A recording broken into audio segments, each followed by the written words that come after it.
A 26-year-old woman was sexually assaulted early Tuesday morning, that is on 25th of February, inside a bus parked at the Swargate bus stand in Pune, just 100 meters from a police station.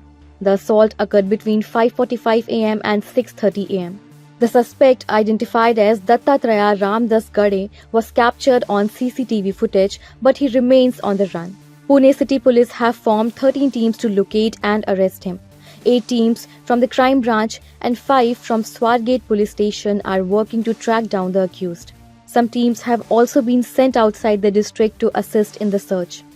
The police took immediate action, filing a complaint and securing the CCTV footage, which helped to kickstart the investigation.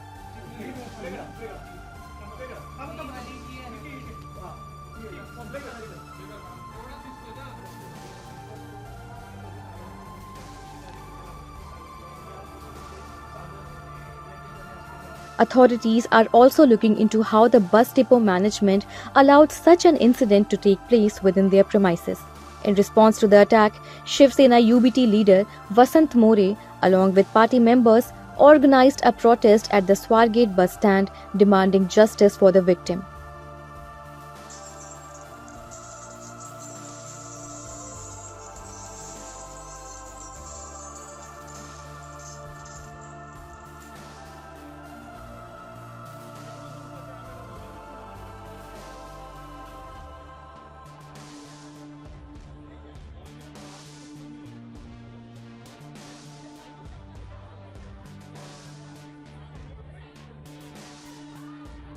The protest called attention to concerns over women's safety in public spaces.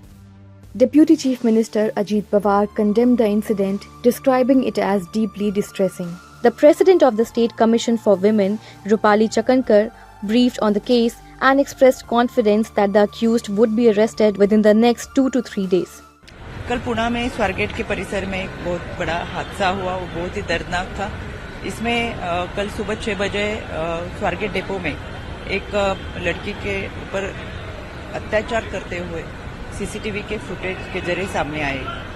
6 बजे के एक हादसे के बाद उस लड़की ने Swargate police station में 9 बजे उसका कंप्लेंट दर्ज किया। उसके बाद वहां पे मौजूद डीसीपी स्मार्तना पाटिल हो गई और पूनम पाटिल हो गई, उन्होंने तुरंत एक्शन ली और जितने भी सीसीटीवी के कैमरे वहां पे थे, सीसीटीवी के फुटेज हो गए। उस लड़की ने बताए हुए उस आदमी के कुछ स्केचेस थे और फोटोज थे, उसके जरिए उन्होंने 8 पुलिस पथक तैयार करके तुरंत पुणे सिटी हो गए और बाकी के एरिया जहां भी उनको लगता है कि ये आदमी हो सकता है वहां पे भेज दिए। तो मुझे ऐसा लगता है कि पुलिस ने तो तुरंत एक्शन ली और आज कल या 2 दिन में तो वो आरोपी जो भी होगा वो तो पकड़ा जाएगा। लेकिन कौन सी भी हादसा या घटना होने के बाद हम उसके ऊपर न्यूज देते हैं, बाद में उसके लिए कुछ आंदोलन करते हैं, कुछ कैंडल मार्च करते हैं। पहले पन्ने में आने वाली न्यूज दूसरे दिन दूसरे पन्ने में जाते हैं, तीसरे दिन में लास्ट पन्ने में जाती है और बाद में वो गायब हो जाती है।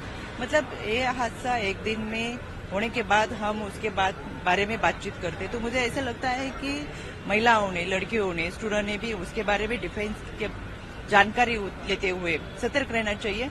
उस सीसीटीवी फुटेज में ऐसा दिखता है कोई अनदेखा अनजाना आदमी आके, जिसने मास्क पहना था, वो वहां आके उस लड़की के साथ बातचीत करता है। कुछ मिनट बात करने के बाद वो लड़की उसके साथ जाती है।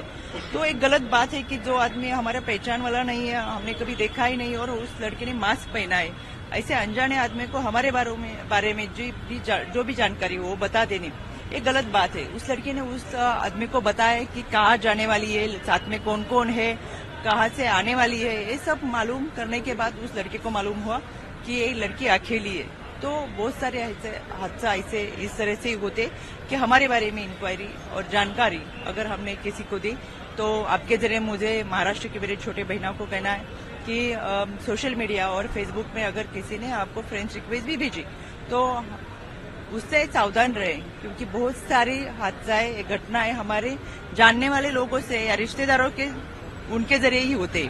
तो मुझे ऐसा लगता है कि राज्य महिला आयोग यानी कल से डीसीपी हो गए, आयोग हो गए, उनके साथ कांटेक्ट में और राज्य महिला आयोग ने उन सबको इन्फॉर्म किया है कि सीडीआर हो गए और उनके लोकेशन भी हो गए। तो तुरंत ये सब कार्रवाई की जाए, जो भी आरोपी होगा उसके ऊपर कड़ी से कड़ी कार्रवाई की जाए और उसका पाठपुरावा हमारे राज्य महिला आयोग की तरफ से किया जाए। As the investigation continues, the police are determined to catch the perpetrator and ensure that such an incident does not occur again. Subscribe to Midday India. Get direct notifications on all our videos by clicking on the bell icon.